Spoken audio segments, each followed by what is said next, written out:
Start with the name of Allah, who is most beneficent and merciful. Assalamu alaikum, dear students. How are you all? Hope you all are fine and doing well.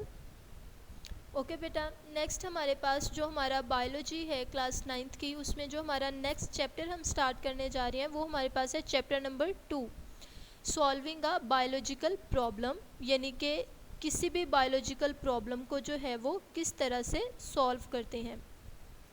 अब जिस तरीके से जो है वो हम उसे solve करेंगे उसे हम बेटा कह देंगे बायोलॉजिकल मेथड।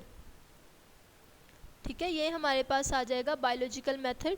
अगर हम बायोलॉजिकल मेथड को डिफाइन करें तो ये हमारे पास क्या आ जाएगा, this scientific method in which biological problems are solved, यानी कि वो तरीक़ाकार या वो मेथड जिसके ज़रिए से किसी भी बायोलॉजिकल प्रॉब्लम को सॉल्व कर रहे हैं, हल कर रहे हैं, उसे हम कहेंगे बायोलॉजिकल मेथड। अब यहाँ पे क्वेश्चन ये है कि बायोलॉजिकल प्रॉब्लम क्या होता है। बायोलॉजिकल प्रॉब्लम कोई भी ऐसा इशू, कोई भी ऐसा मसला जो लिविंग ऑर्गेनिज्म से रिलेटेड है बेटा, वो हमारे पास बायोलॉजिकल प्रॉब्लम्स में ही आता है। फॉर एग्ज़ाम्पल अगर हम पास्ट की बात करें तो डेंगू था, क्यों था या किस वजह से हुआ। अगर अभी हम प्रेजेंट की बात कर लें तो सारे लोग जो हैं वो कोरोना की वजह से परेशान हैं। अब ये क्या है, ये एक बायोलॉजिकल प्रॉब्लम है कि कोरोना क्या है, कोरोना क्यों हुआ, कोरोना कहाँ से हुआ। ठीक है, ये सारे के सारे क्वेश्चन जो हैं वो इन्हें सॉल्व करने के लिए हमें एक बायोलॉजिकल मेथड की ज़रूरत है, जो कि फ़िलहाल हमारे पास नहीं है कि हम इसे किस तरीके से सॉल्व आउट करें। अब जो बायोलॉजिकल मेथड होता है उसके अंदर डिफरेंट स्टेप्स होते हैं जिनको फॉलो करते हुए जो है वो किसी भी जो है वो प्रॉब्लम को सॉल्व किया जाता है। सबसे पहला स्टेप जो हमारे पास है वो आ जाता है recognition of the biological problem, यानी कि उस बायोलॉजिकल प्रॉब्लम को रिकग्नाइज करना, उसे पहचानना कि बायोलॉजिकल प्रॉब्लम दरअसल है क्या। ठीक है, फिर उसी लिहाज से ऑब्ज़र्व करना चीज़ों को, ऑब्ज़र्वेशन, यानी कि कहाँ से स्टार्ट हुआ, उसके सिम्टम्स क्या हैं, उसका इफ़ेक्ट क्या है, उसके साइड इफ़ेक्ट्स कौन से हैं, उसके अच्छे इफ़ेक्ट्स हैं तो क्या है। ठीक है, इन सारी चीज़ों को ऑब्ज़र्व करना। अब इन चीज़ों की ऑब्ज़र्वेशन के बेस पे जो है वो हाइपोथेसिस बनाना। उससे नेक्स्ट स्टेप हमारे पास आ जाएगा डिडक्शन। डिडक्शन के आगे जो हमारे पास स्टेप आएगा वो हमारे पास आ जाएगा एक्सपेरिमेंटेशन। एक्सपेरिमेंटेशन के बाद बेटा हमारे पास नेक्स्ट स्टेप आ जाता है रिजल्ट्स को समराइज़ करना, समराइजेशन ऑफ रिजल्ट्स, और फिर उन रिजल्ट्स को रिपोर्ट करना, रिपोर्टिंग द रिजल्ट्स। अब इन स्टेप्स को जो है वो हम वन बाय वन एक्सप्लेन कर लेते हैं, डिटेल्स में डिस्कस कर लेते हैं। सबसे पहले है रिकॉग्निशन ऑफ बायोलॉजिकल प्रॉब्लम। मैं ऑलरेडी आपको बता चुकी हूँ कि इसमें हम क्या करते हैं, हम चीज़ों को रिकग्नाइज़ करते हैं कि अगर कोई डिज़ीज़ है या कोई डिज़ास्टर है तो उसकी वजह क्या थी, वो कहाँ से स्टार्ट हुआ, उसके साइड इफ़ेक्ट्स क्या थे, उसने कितने लोगों को इफ़ेक्ट किया। ये सारी की सारी क्या है, ये हमारी ऑब्जर्वेशंस है, ये उसे हम पहचान रहे हैं। उसके बाद ऑब्जर्वेशन का स्टेप आ जाता है। ठीक है, इसमें हम अपनी सेंसेस का यूज़ करते हैं। We all have 5 senses. Eyes, यानी कि जिसे हम देख सकते हैं, नोज़ स्मेल कर सकते हैं चीज़ों को।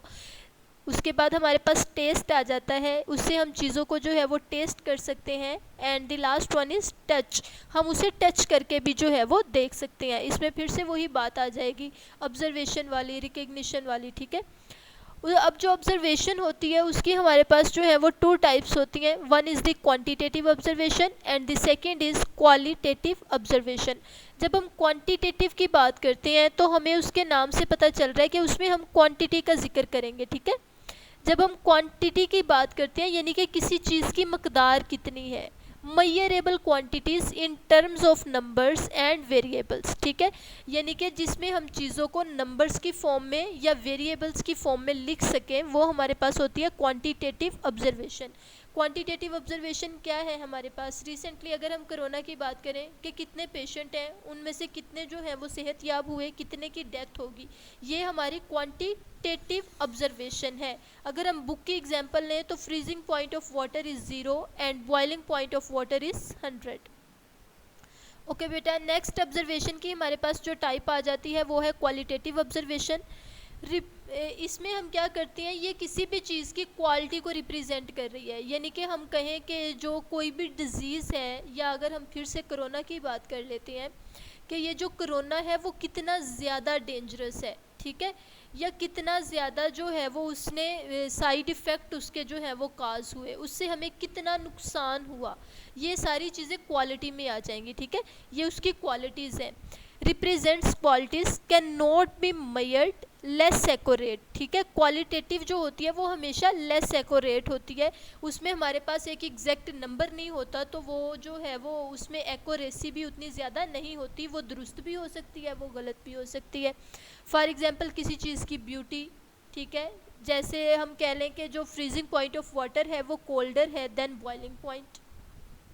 तो ये हमारे पास होगी ऑब्जर्वेशंस। नेक्स्ट हमारे पास जो स्टेप है वो आ जाता है फॉर्मुलेशन ऑफ हाइपोथेसिस। अब जितनी भी चीज़ें ऑब्जर्व की हैं उन ऑब्जर्वेशन की बेस पे हम एक स्टेटमेंट लिख देते हैं, और उस स्टेटमेंट को हम कहते हैं हाइपोथेसिस, ठीक है।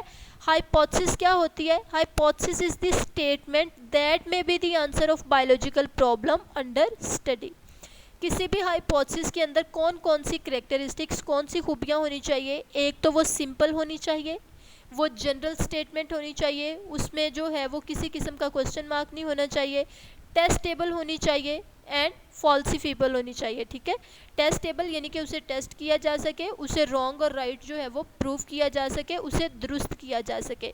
टेंटेटिव आइडिया होना चाहिए, एग्री विद अवेलेबल ऑब्जर्वेशंस, और उन ऑब्जर्वेशंस के साथ उसका लिंक होना चाहिए जो हमने ऑब्जर्व की हैं। ओके, नेक्स्ट जो स्टेप हमारे पास आ जाता है बेटा, वो हमारे पास आ जाता है डिडक्शन। जब हम डिडक्शन की बात करते हैं तो a biological conclusion drawn from hypothesis, ठीक है, यानी कि उस हाइपोथेसिस जो हमने बनाई लास्ट स्टेप में, उसकी बेस पे जो हम एक कंक्लूजन निकालते हैं, एक नतीजा निकालते हैं बेटा, उसे हम कहते हैं डिडक्शन। अब ये जो डिडक्शन है इसे एक्सपेरिमेंट्स के ज़रिए से दोबारा टेस्ट किया जाएगा। If hypothesis is taken true is use to draw result from it. अगर वो कहते हैं कि हाइपोथेसिस को सच मान लिया जाए तो फिर इसे जो है वो उसमें से नताइज अखज़ करने के लिए, उसका कोई हतमी फ़ैसला निकालने के लिए इस्तेमाल किया जाता है, ठीक है। और इसमें दो वर्ड्स इस्तेमाल होते हैं, इफ़ और देन, ठीक है। इन दो लॉजिक्स का जो है वो यूज़ बहुत ज़्यादा किया जाता है। इफ़ अगर ऐसा होगा, देन तब इसका रिज़ल्ट ये होना चाहिए, ठीक है। जैसे हम कहते हैं if we go outside during corona pandemic, ठीक है, देन वी मे सफ़र, यानी कि अगर हम जो है वो कोरोना में बाहर जाते हैं तो फिर हो सकता है कि हमें भी कोरोना हो जाए। ओके जी, यहाँ तक हमारे जो है वो 4 स्टेप्स कंप्लीट हो गए डिडक्शन तक। इससे नेक्स्ट जो है वो मैं नेक्स्ट वीडियो में जो है वो हम कंटिन्यू करते हैं।